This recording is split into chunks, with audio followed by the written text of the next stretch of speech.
Bendahara Pos. Beberapa saat yang lalu ada keluhan dari bendahara pos di sekolah saya tentang kesulitan membuat forum C5. Untuk itulah maka saya mencari tahu apa sih yang menjadi kendala. Ternyata sampai saat ini belum, atau mungkin bendahara saya belum menemukan cara yang praktis untuk membuat forum C5, sehingga dia harus mengetik satu persatu kalimat yang ada dalam PKU masuk ke dalam forum C5 tersebut.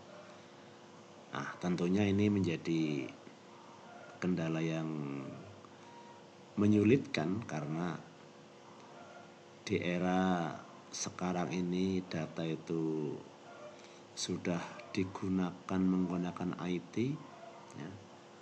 Ternyata untuk membuat film C5 ini harus dengan mengetik. Untuk itulah maka barangkali mengawali kita akan sampaikan tentang tupoksi bendahara pos ini apa saja sih.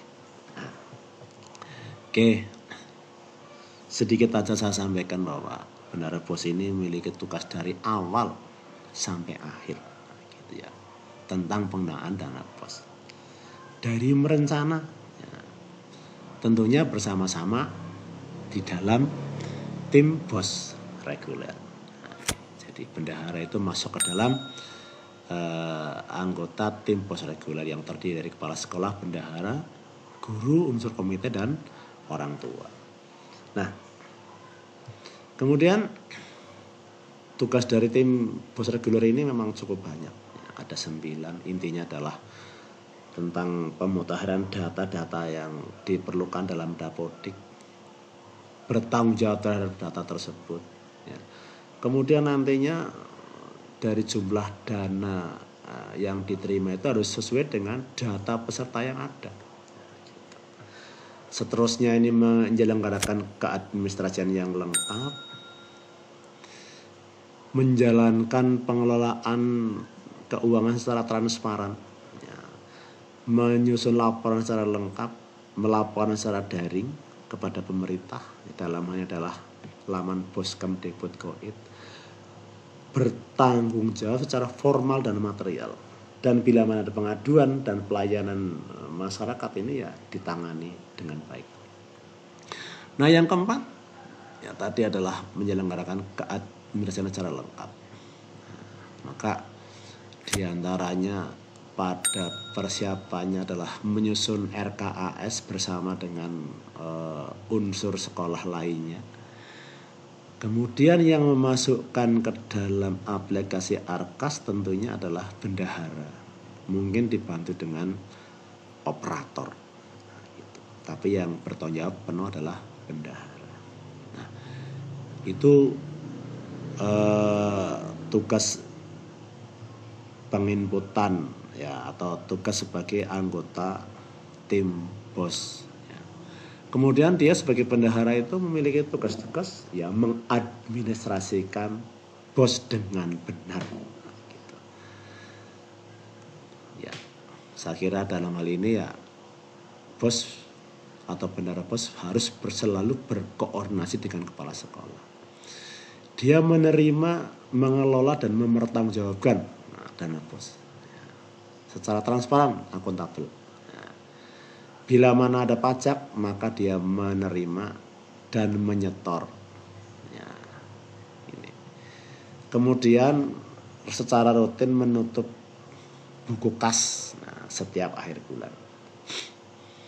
Menyimpan semua alat bukti yang ada. Ada kwitansi, ya, ada tanda terima, lampirannya, ada SPPD, ya.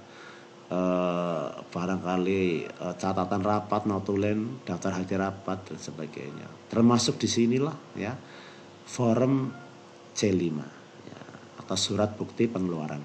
Ya. Ini harus disiapkan dengan baik. Mengerjakan administrasi BOS ini sesuai dengan panduan setiap tahun berjalan karena kadang-kadang ada perubahan-perubahan. Lah, yang ketujuh itu melaporkan, menyusun dan melaporkan pertanggungjawaban secara rutin. Ada bulanan, triwulan, semester, tahunan. Nah, baik kepada sekolah, kepala sekolah maupun kepada pemerintah.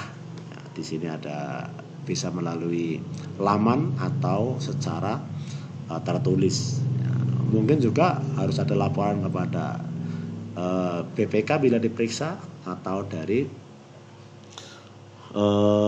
inspektorat. Bahkan mungkin ada instansi lain yang menanyakan.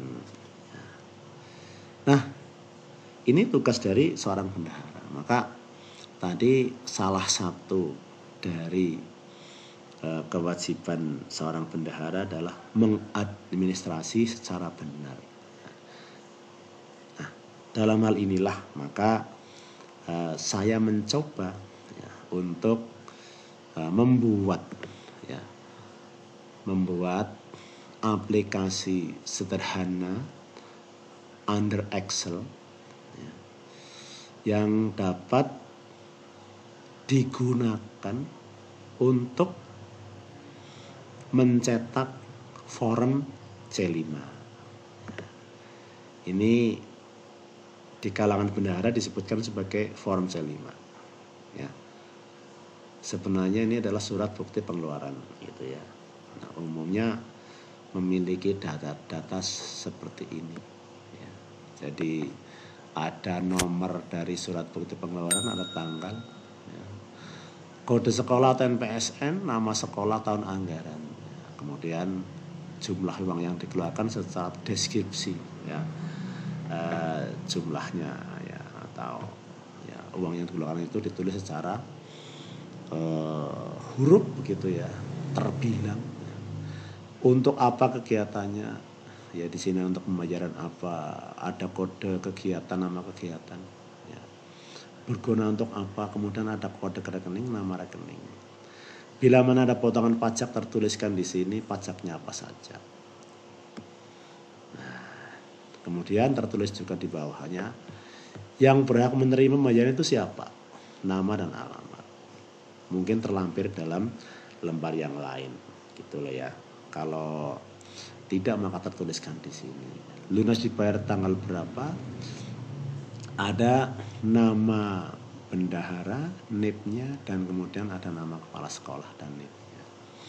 Nah, tentu saja ini akan menjadi rumit bila mana diketik satu persatu karena satu surat bukti pengeluaran saja datanya sudah cukup banyak. Nah, gitu lah ya. Maka saya mencoba untuk menggunakan data yang diunduh dari Arkas, yaitu berupa BKU bulan tertentu. Nah, gitulah. Itulah sumbernya. Ya. Saya kira itu sebagai pengantar gitu ya. Nanti pada kesempatan lain akan saya kupas tentang bagaimana menggunakan aplikasi ini. Oh ya, aplikasi ini saya namakan dengan C5 Bossmaker versi 1.0. Harapannya tentunya semoga dapat bermanfaat ya untuk teman-teman semuanya. Mohon untuk subscribe, like dan share ya, sehingga video ini bermanfaat. Insya Allah akan dibuatkan panduan dan aplikasi ini akan saya bagi juga melalui link yang ada di dalam channel YouTube ini. Sekian, assalamualaikum warahmatullahi wabarakatuh.